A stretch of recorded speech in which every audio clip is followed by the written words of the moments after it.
featuring the candidates for State Assembly District 54, presented by the League of Women Voters of Winnebago County, the League of Women Voters of Wisconsin, and Oshkosh Media. We will be having another forum on Wednesday, September 30th, for the Winnebago County Register of Deeds candidates. We regret being unable to host forums for the U.S. 6th Congressional District, State Assembly District 53, or the State Senate 18th District. Our bylaws require at least 2 candidates to participate in order for us to host a forum, and in those 3 races, one of the 2 candidates either declined our invitation or simply did not respond. We do thank tonight's candidates for agreeing to participate, to give the voters the opportunity to get to know them. We like having informed voters. This event is simulcast on a 101.9 Oshkosh FM community radio. This forum may also be accessed by streaming video on the Oshkosh Media website at www.oshkoshmedia.org or on the Oshkosh Media YouTube channel. I am Margie Davey, Winnebago County League of Women Voters President, your moderator tonight. The League of Women Voters encourages informed and active participation in government. Our mission is to inform citizens about major public policy issues and about candidates seeking office. We do not support or oppose any political party or any candidate. You may find information about the League at lwvwinnebago.org. Wisconsin State Assembly District 54 includes nearly all of the city of Oshkosh. Gordon Hintz, the Democratic Party incumbent, and Donnie Herman, the Republican Party challenger, are asking for your vote on Tuesday, November 3rd. Unfortunately, there is no live audience tonight due to COVID safety requirements. However, several public questions were submitted in advance. Joining me on the panel for this forum are Nathaniel Shuda, Oshkosh Northwestern editor, and Karen Schneider, Oshkosh Herald publisher.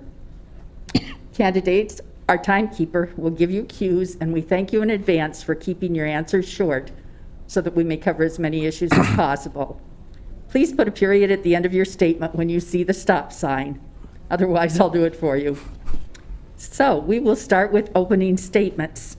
We'll give you each 2 minutes for an opening statement where you can tell us about your qualifications and why you are seeking election or re-election to the Wisconsin State Assembly.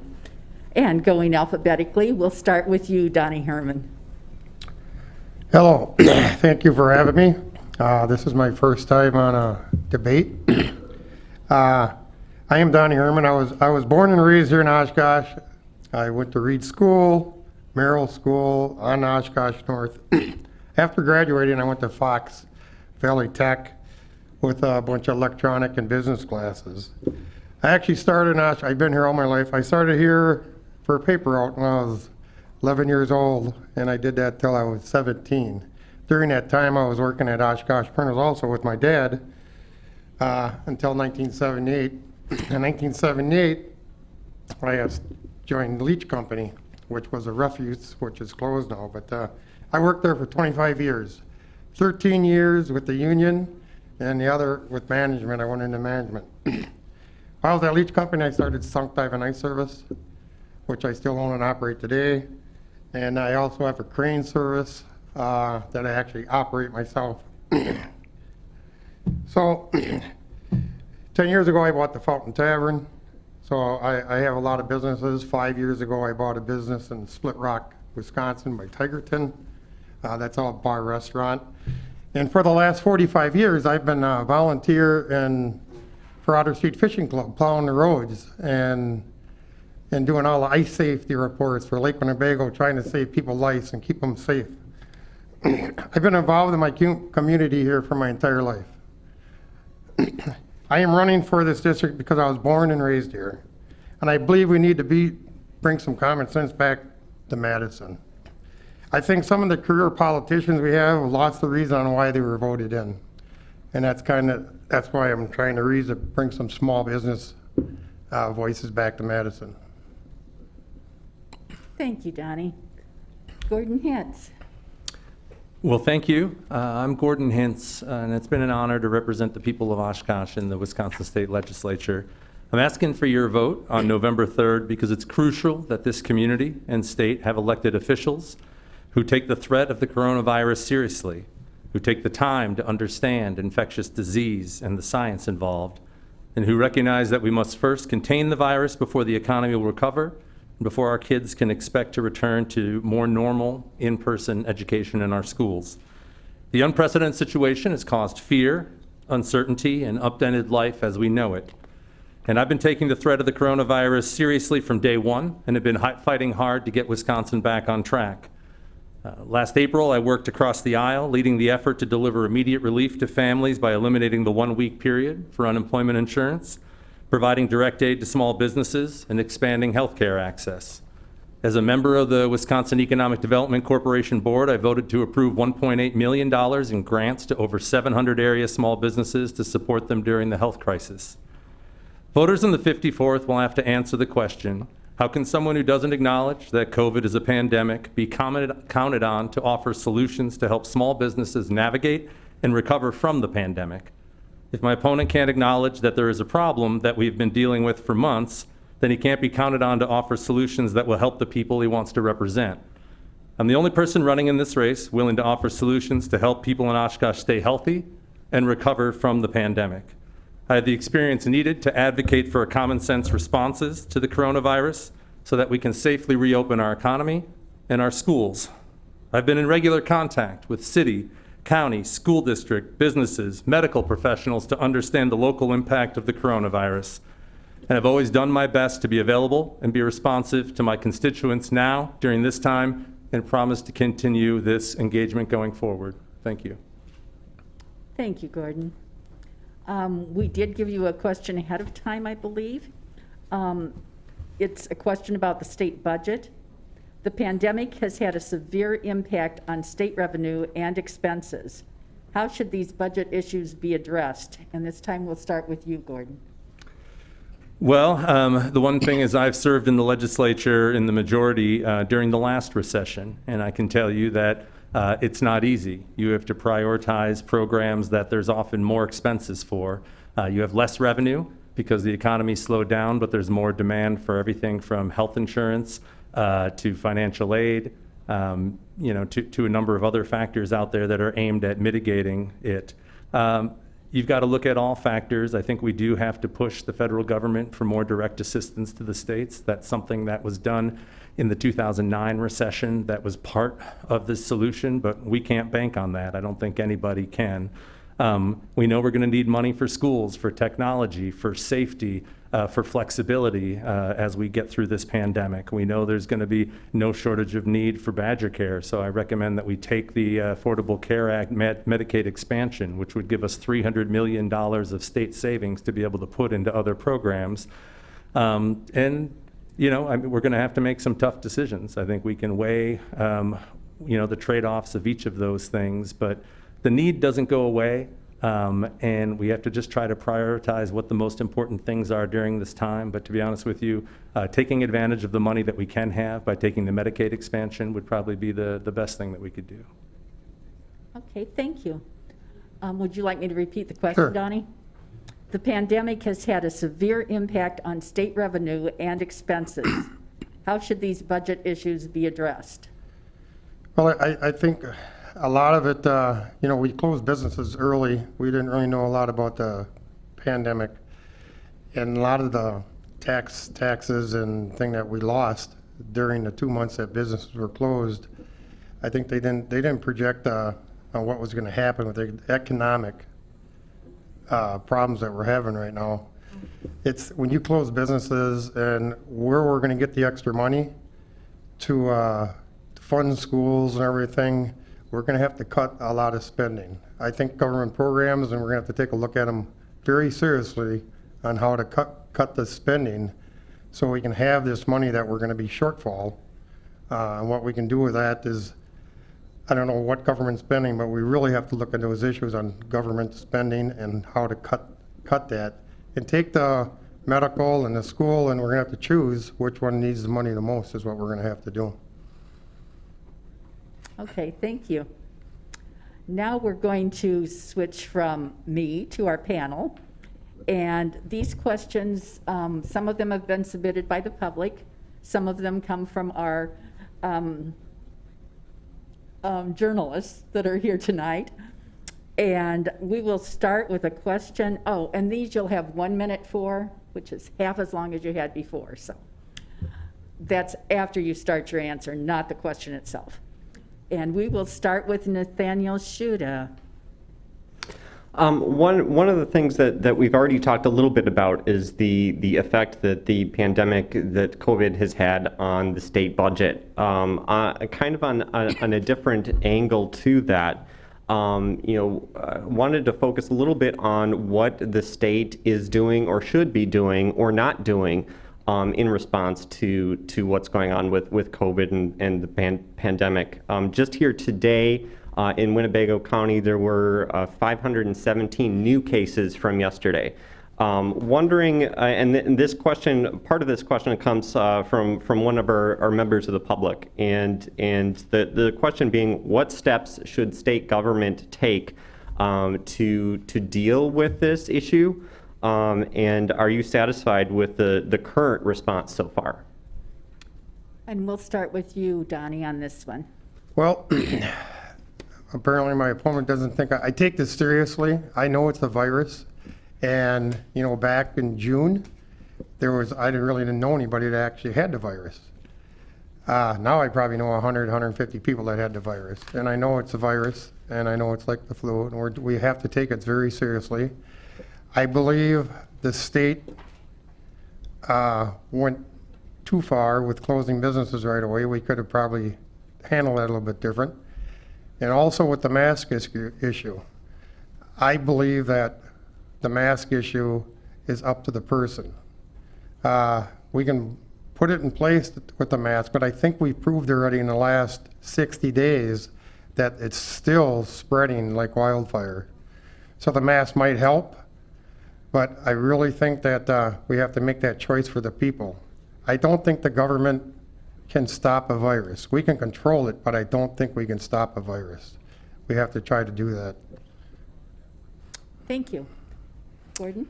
Well, I believe that a lot of what we can do right now is what we know. And the reality is there's so much that we don't know, but we do know that we all can play a role in this, and that, government regulation or intervention isn't necessary if we adhere to, say, social distancing, if we avoid big gatherings, and if we wear masks. We've got other countries to look at, other parts of the country that have successfully been able to limit or contain the virus. That being said, I do think there are things the state can do and should do.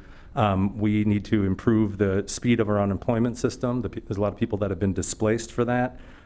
We need to get better data to identify areas of spread and the rate of exposure and immunity in the population. We need to improve our public health infrastructure to identify, contain, and treat the outbreaks. And we really need to continue to maximize our state's public and private research capacity to develop the treatments and tools to protect the most vulnerable people and help rescue those who may be very sick. And I'm hopeful that we'll meet sooner than later. Thank you. Okay, this time we will have Karen ask a question, and it will be directed first to Gordon. Okay, thank you. So we know there's going to be economic hardships and really hard decisions coming up. So would you support modifications to existing levy limits, to allow municipalities and counties greater local control and flexibility? Every county and municipality is going to have its own type of issues.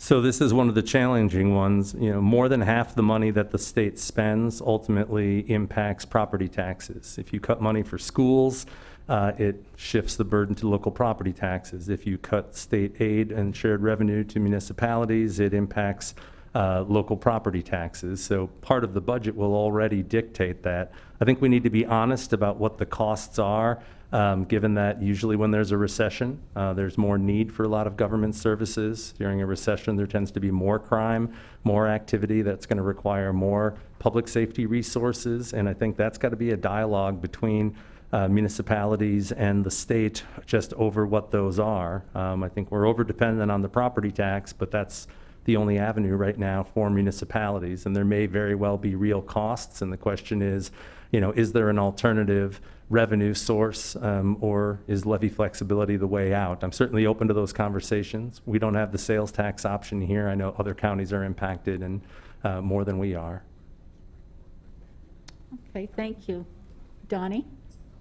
Could you just repeat a little bit of the question, because I didn't hear you at all. Sure. I couldn't hear you. That's okay. Would you support modifications to existing levy limits to allow municipalities and counties greater local control and flexibility?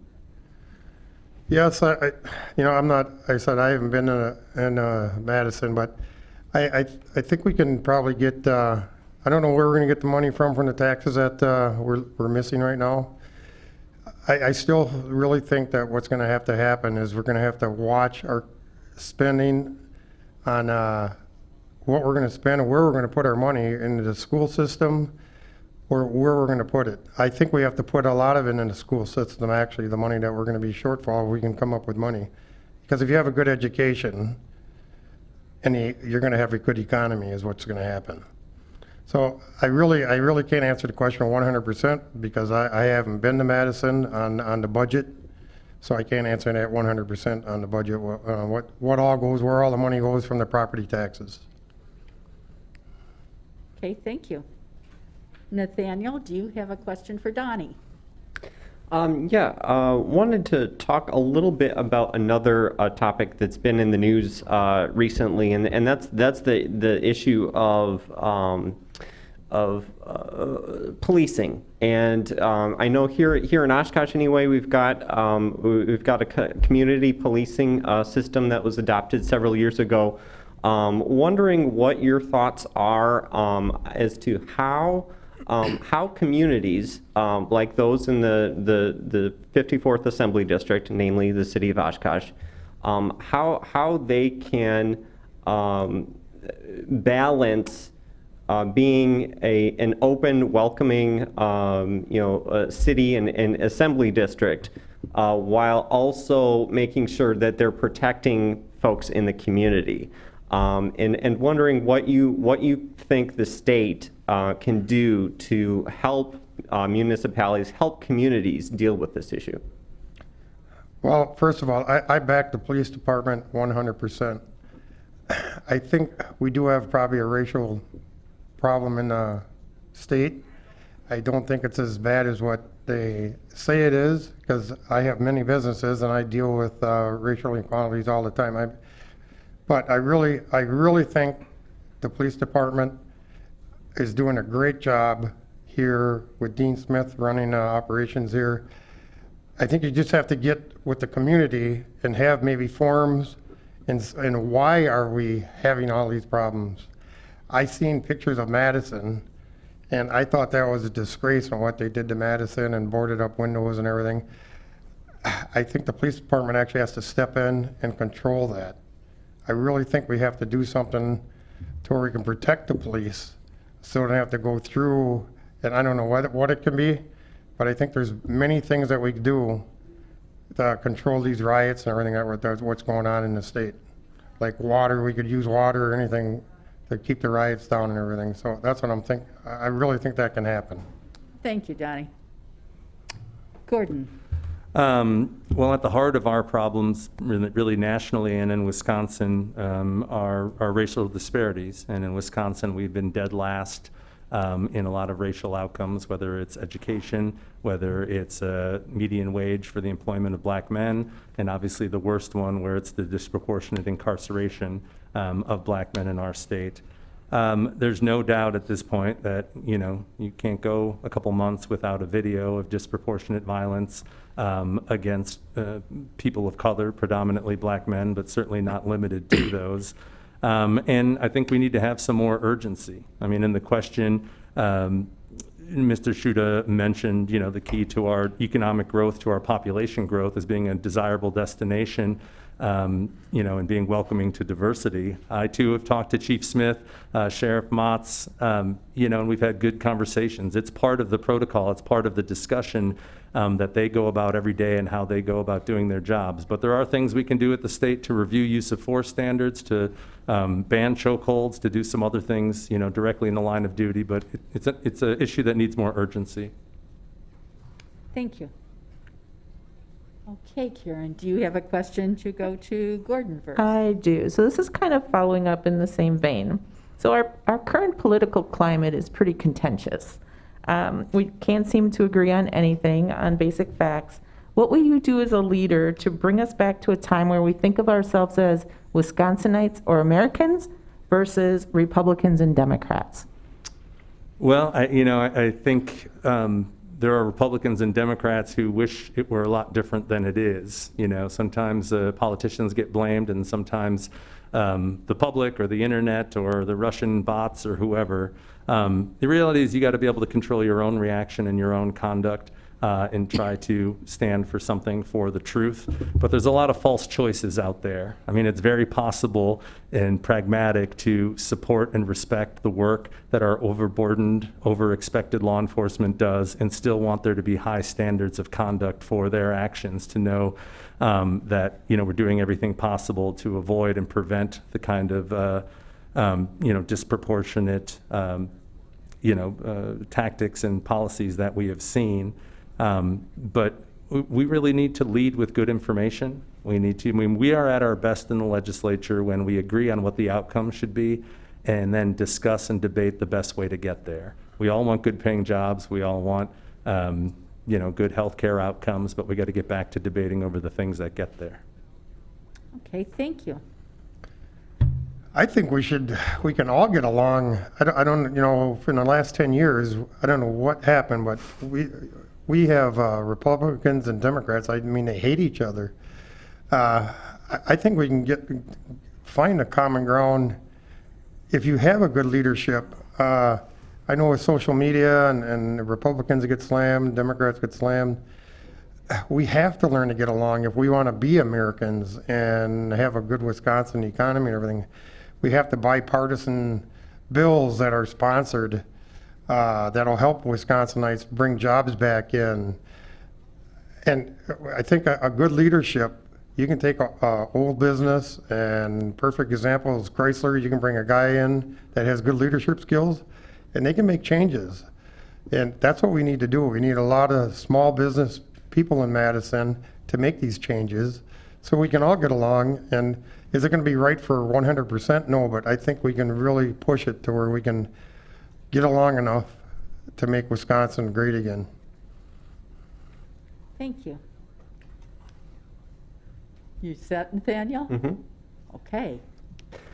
This is another question that came to us from a member of the public. Wondering if you can talk a little bit about what your thoughts are on potential legislation to adopt a nonpartisan redistricting process to allocate, what districts are going to be where and those types of things. And we'll start with Donnie. Okay, I'll be honest with you, I know a little bit about the redistricting. I know it's controlled on who's ever got the majority lead. And the redistricting, it's been like this for many, many years in Oshkosh. It can change when the Democratic gets control or the Republicans get control. That's how it changes. It hasn't been changed for a long time. I don't see it changing here in the next couple of years, unless something changes in the Assembly or Congress or something. I just can't see it changing. So I think it's pretty much going to stay the same as what it is. Gordon might know more. I says, I know about a little bit about it, but the district's been the same here for quite a while. Thank you. Gordon? If you ask me what is the biggest issue that could improve your previous question in terms of our political discourse and the policy outcomes in the state, it would be redistricting reform.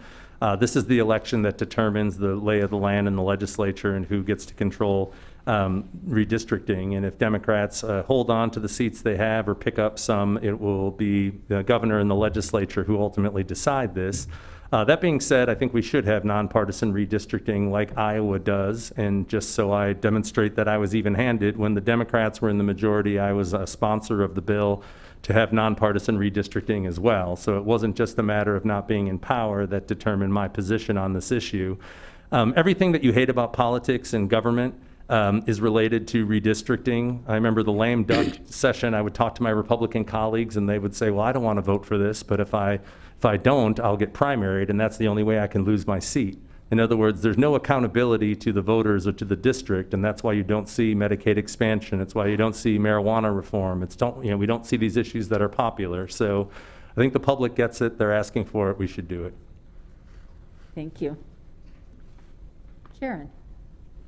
So let's change direction a little bit. So Wisconsin has more jobs than workers right now, both skilled and unskilled. So what can the legislature do to help? What policies should the state adopt to attract, retrain, or keep the needed employees? And should there be a minimum wage increase? Great question. I mean, before the coronavirus, this was the challenge. This was the topic that kept me up at night. The fact that we have the 13th oldest state in the country, that we have, more jobs than we have people, that we don't bring in enough people to the state, and that we have an aging population that's only going to make that worse. There's not a magic wand that state government can do, but your question earlier about racial disparities, image, is it a welcoming state? Is there opportunity there? I think we have great advantages in this area: affordability, quality of life, outdoors, recreation, bike trails. When you look at where young people want to live, especially there's an opportunity maybe even after the coronavirus, if people want to get out of cities and get back out there. Things like high-speed broadband in more remote areas are something that can ultimately help. But we study this all the time. Education matters, connecting people where the jobs are with, where the people are, because we know we have high unemployment concentrated in some areas. But we're going to be dealing with this for a while, and we can't do nothing. Thank you. Donnie? I wholeheartedly know all about this because I have 5 businesses, and it is very difficult to find employees, especially trained employees. And I don't know why they're moving out of state. Maybe because I don't think it's from the pay. I don't agree with the $15 wage, minimum wage. I think that's based on businesses and what they're willing to pay, because I know myself trying to find an employee now, you have to pay way above $15 an hour minimum wage. We're paying some places $20 to $25 to $30 an hour on the jobs that I create. Even bartenders' wages are way up. I think we need a lot of good education system, and how we can keep the students here is we have a good business relationship with the government and the state, so we can cut some regulations, bring some businesses back in here, and get rid of some regulations that they will come here, and maybe lower some property taxes for them. Okay, thank you, Donnie. Time's up. Okay, let's move on to Nathaniel, please. Wanted to transition here into excuse me, into a little bit of what we were just talking about, and that is kind of jobs in the economy. More specifically, wondering what you think the state should do to help spur new business or existing business right here in Wisconsin. And specifically, what criteria should the state use to determine what businesses might get some sort of financial incentive, whether that be using the TIF district tool through local communities, through grant programs through the Wisconsin Economic Development Corporation. Wondering if you can give just a few examples of what criteria should be used in determining whether businesses get some sort of help from the state. Well, I believe we have to cut a lot of government regulations. A lot of businesses don't like to come to different states, especially Wisconsin. I can tell you personally, I put some parking lot in, I built some buildings.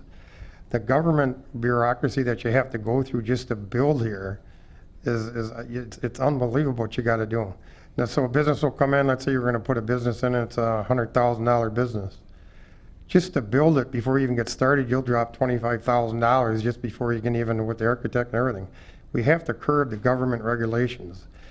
And you could take that, maybe the TIF money, and use that to pay for the architect and whatever you got to do to put a parking lot, whatever thing. But the regulations is what's scaring a lot of the people away, business owners. You have to give them tax breaks. I know a lot of people say you don't want to give them tax breaks to people that have big businesses, but you can get that tax back with if they bring 20, 30 employees, and you can get that taxes back through their paychecks, payroll tax. Thank you. Gordon? Well, I didn't mention it in the last one. I do support a minimum wage increase. I don't support a $15 statewide. I think we've got regional markets, but I think putting more disposable income in people's pockets, especially when it's been stagnant, would help spur economic growth. The biggest thing we hear from employers and their biggest challenge is getting employees. We got really lucky here when Oshkosh Corp bet on Oshkosh, because they bet that there would be enough people that would work here, that the university would give them a pipeline of solid, educated labor. And that's a good thing, but it's based on our quality of life. It's based on our good schools. It's based on our outdoor recreation. It's based on a clean environment. And so we need to recognize the role that quality of life plays and not just start throwing cash around. Any incentives that we do should be based on actual jobs. We know we shouldn't be throwing $3 billion at a foreign company that's not building anything in southeastern Wisconsin at the expense of small business development or startup money. I mean, Wisconsin struggles in that area, but there's opportunity there. Quality of life, environment, education. Thank you. Karen? Okay, so one of the main themes across here is that we have a good education system and we need to keep that. As in Oshkosh, we're known to be conservative, so right now we receive a little over $3,000 less per student on average than the average in Wisconsin.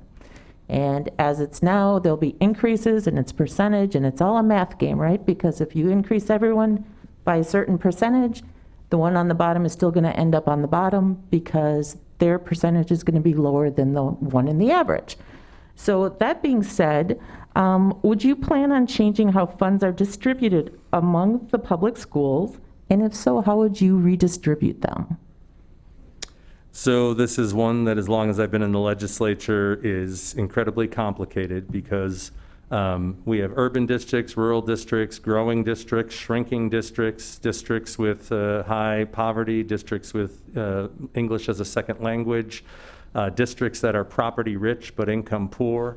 And of course, anytime you look at tweaking one of those things, it impacts another district a different way. And if you create new winners and losers, it's hard to get people together to vote on things, and it's not just along party lines. I think we need to look at putting money based on trying to put a cost associated with the actual issue that's out there. I don't know how much more it costs to educate a child that doesn't have a home to go to, but I know it's more. I don't know how much more it costs to a child that hasn't had anything to eat or eats one meal a day or can't get a shower, but I know it's more. Poverty, language, home stability, these are all issues that need to be factored in when we look at what the real cost of education is. Thank you. Donnie? Yeah, for the student, it is very complicated on how you can justify one student has only $2,000 per student. It is a major issue. I haven't been in legislation for forever. I am learning as I go on this complicated issue. My sister's a principal actually at one of the schools here, and I talked to her. It's a very tough, even with the voucher system and everything like that, it's a very tough on where to put the money in the school system. There's vouchers that come out that they give money to the school system, what they tell me, and what happens is they're levied for all the money, but it actually just gets distributed to many different schools. So I really couldn't tell you 100% exactly on how to fix that problem. Okay, thank you. Nathaniel? I'd like to dig a little bit deeper on the piece of public education and funding from the state. I know there's various opinions about, and you had brought up the voucher system, the school choice program. Wondering what your thoughts are on school vouchers and whether that program should continue, and if so, how to what extent should that funding still be allocated at that same amount, or should it be changed?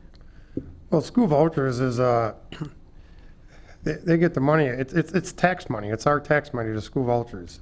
And the problem with the school vouchers is we're gonna take a student from one school and put it in a private school, which is still our tax money. The private school doesn't have to have all the checks and balances that the public schools do. They don't have to have that. They don't have to answer to the state. And when you give like whatever the budget is for the schools, that voucher is actually, they have to levy for that. And that's what happens with the schools. So the public schools actually looks like they're spending that much money, but actually a lot of it's going into private schools. So I don't believe 100% on vouchers, and I do believe that, they are going, you can choice on what school you want to go to now. And what happens is you can get like a Kimberly school, and it'll take people away from maybe Oshkosh schools. I think we have to look into that and see if that's still a good option. Okay, thank you.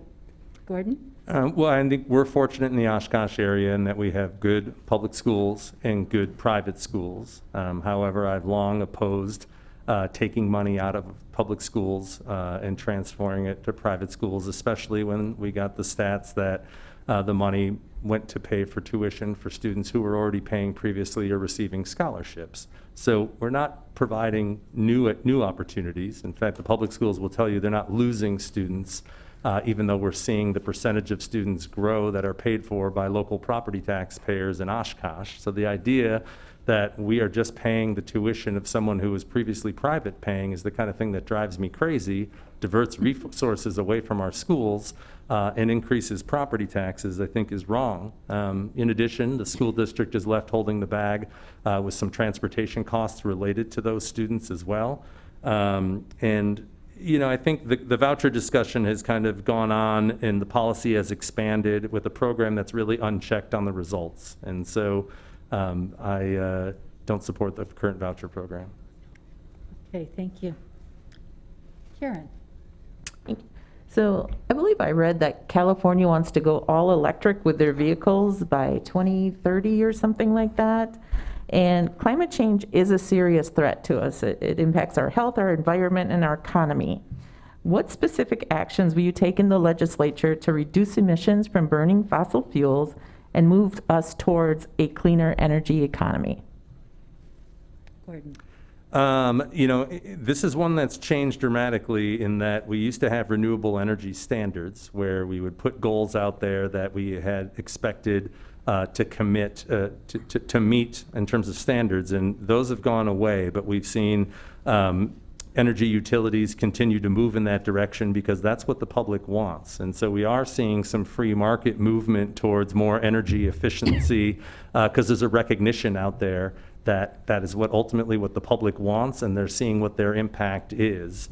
There are all sorts of incentives out there that we can do to try to use it to jumpstart the economy and produce renewable energy. We're certainly seeing it among individuals. When you discuss things like what California is talking about, I get real nervous though, because I believe the average car out there is 13 years old. Mine's 11 years old. And a lot of it is cost. Not everybody can afford an electric car. And so I think we need to continue to push for cleaner emissions and burning fuels. But there's a positive role the government to play with an incentive, a carrot, but not a stick. Okay, Donnie? I believe in, there is alternative fuels, wind power, solar energy. But in reality, I really don't think we can ever go to a complete Green Deal. We have fossil fuels. I can tell you a perfect example. The cost is just unbelievable. I don't even know where to come up with the money with the cost for a green energy deal. They're talking millions of dollars or trillions of dollars. So in reality, I think you can try to go for the Green New Deal, but in reality, it's probably going to take a long time to happen. I can actually tell you, propane gas trucks, I know personally because we work on them. They are not efficient. They cost actually more than a regular diesel burning truck, quite a bit more. And we can push for the Green New Deal, but I think it's going to take a long time, and it's going to be very difficult to turn that over because solar energy costs more actually than just fossil energy. Thank you. Okay, Nathaniel, to Donnie. This is another question that came from our virtual audience, submitted in advance, but you guys didn't get the question in advance. It has to do with environmental issues, specifically water contamination, whether that be from lead pipes or PFAS, the forever chemicals, which has been in the news somewhat here, especially in northeast Wisconsin. And as well as agriculture pollution and runoff and those types of things. What should the legislature do to ensure a clean, safe drinking water for all Wisconsin residents? Well, I think they have an agency called DNR for that. I think they control this, the water quality and the manure that they spread and everything. I know there's laws that you can only do it at a certain time. I do agree that we have to keep the water quality up, but you have to keep it so you got an economic impact. You can't make a business shut down. You have to look at this very seriously because I said you want clean water. I know in the town of Algoma and Oshkosh that you have to drill wells now 240 feet in order for the arsenic and everything. So we have to protect that. I think we could do a lot. I think the DNR is actually controlling what we need to do. And in the assembly, we vote, we don't vote for that, but we have the DNR to control all the water equalities. We have a department to do that. And I don't think I had I never got the questions before. You said I had the questions, that one came from there. I didn't get the questions before we had this. No, we only gave you 2 questions, Oh. and they were the first 2 we used tonight. Okay. This came from the public. Okay. But we didn't show them to you beforehand. Yeah. Okay, Gordon.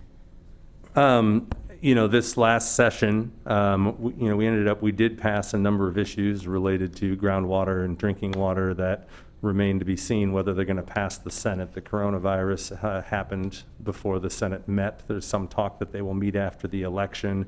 It's unclear whether there'll be support for taking the first steps on some of those things. But the water issues in some places are water mains, lead pipe issues that we have. And of course, when you look at some of the things related to levy limits, maybe that's something which you allow for the capital expenses to go above levy limits to make it easier for communities to replace lead pipes. You would think in 2020, clean drinking water, safe drinking water is something that we should be able to prioritize. I mentioned earlier that our lakes and rivers are key to recreation, quality of life, and I think we need to continue to partner with the farms out there. We know that agriculture is a major part of our business in our state. We've had UW Extension and others that have worked on nutrient management systems out there to make sure that we are helping lead in that area, but it has to be a bigger priority and impacts the state all over, and I think the public's asking for it. Okay, thank you. Okay, Karen, a question for Gordon. Okay, so this is short and sweet. Should Wisconsin legalize medical marijuana? Yes. Short and sweet answer also. Short and sweet, yes. Thank you. Short and sweet. Nathaniel, it's back to you. You got me looking for another question here. That was a nice one to get first.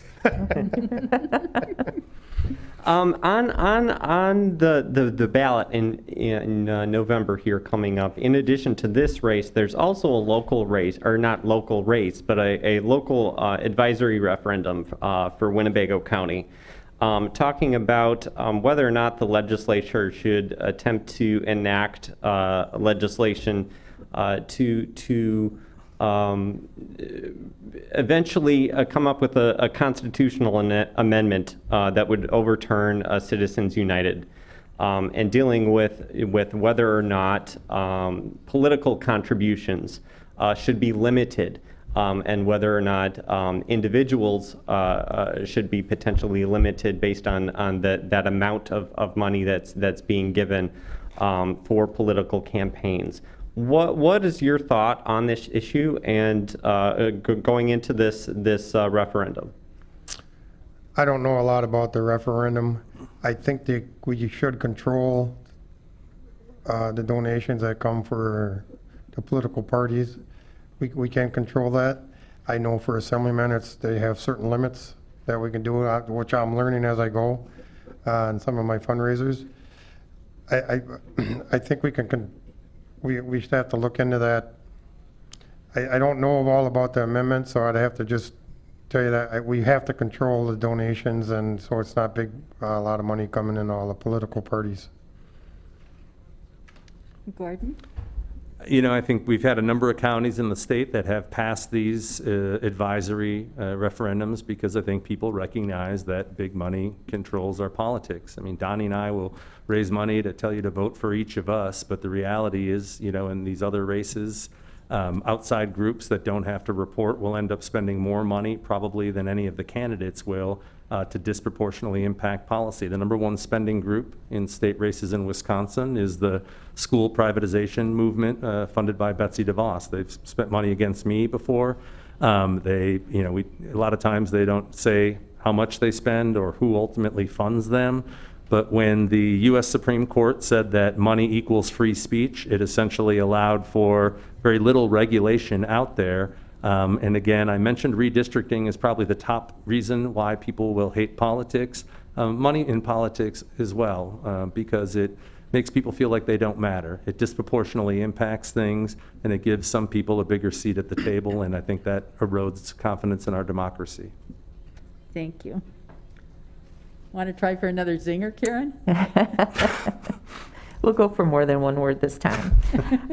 So here in Oshkosh, we have one of the largest correctional facilities in Wisconsin, and it's also over capacity. So what changes should be made to the state's adult correction system besides legalizing medical marijuana? Well, I do think that we should look at restoring the earned release program that was repealed in 2011 that allowed for people to be released earlier based on good behavior for nonviolent offenders. You know, that way there's some incentive to get ready for transition on the outside. I think we need to look at the number of people that are in our system for technical violations. Some people will get released, they'll violate some of the conditions out there, they'll drive without a license or something, and that'll violate their parole and they'll get sent back in. The big intervention needs to happen in youth corrections to stop people from ending up in our system over the long term. But the reality is, right now, other states are heading in the opposite direction. They're saving money, they're increasing public safety, they're lowering recidivism. And this has been a real missed opportunity in Wisconsin over the last decade. We already know how much more we spend than Minnesota with very little to show for it. So there are some things that we need to do out there. I think it's good to see, Governor Evers talking, having a parole board that's more active again. And, hopefully in the next budget we'll see that. Thank you. Donnie? I don't know a lot. I told a lot about the prison systems. I have a lot of people that actually work there. We have to educate. It starts in the classroom is where it starts. And it starts in the classroom. We can educate the kids so we don't have the issues where we have prisons. And I think that we can have the misdemeanor going to prison. I don't understand why we do that. There's monitors, there's a technology out now, we can monitor people at their own homes. And we can, the cost is a lot less than having a person in prison. So we can do a lot of that with just monitors and the new technology that they have to keep them out of prison. And the programs that they have, you can't make the prisoners do programs, but if they do a program and they could get out early, if they agree to do a program, whatever they're in for, we could probably do a lot with that. Okay, thank you. I believe it's your turn, Nathaniel. One issue that we really haven't discussed here tonight, but I really wanted to get to is that having to do with the UW system. And obviously having a UW school right here in Oshkosh within the district, what are your thoughts on what's been going on in terms of funding for the UW system? We've been seeing cuts over the last few years as under the previous administration, at least having tuition freezes as well.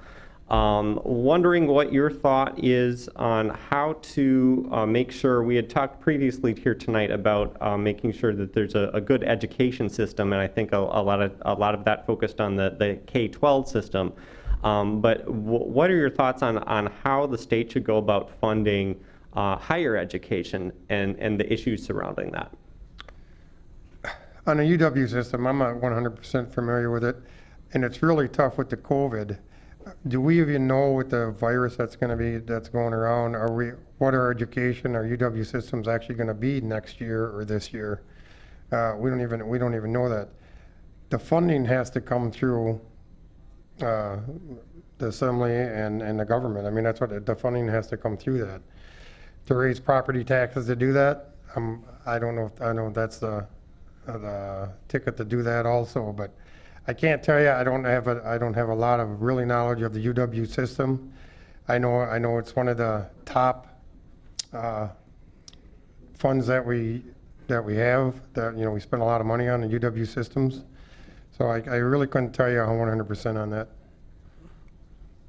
Okay, thank you. Gordon?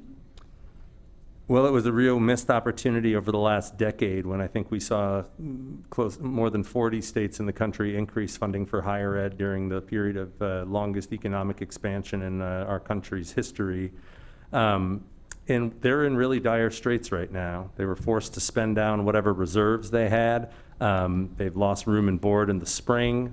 They've had to furlough employees. And there are questions about the post-COVID world. But the first thing I would say is right now the state really controls how universities make their budget decisions. And so I would give them more autonomy. Give Andy Levitt the opportunity to be creative at how they generate revenue, to make more of an identity, to be more distinct, to have more control over his capital funds, which would be driven by program revenue. I think they need consistent revenue from the state. I've talked to former Governor Tommy Thompson, who's now the UW system president. The UW system was built up by the state, by Republicans, Democrats over decades, and it doesn't fall apart overnight, but it's starting to, and everybody's got to recognize how great it's been for the state of Wisconsin and why it's a key to the economy. Thank you. Do we have a short question? Oh, a short one. None of these are short. But I do want to know, are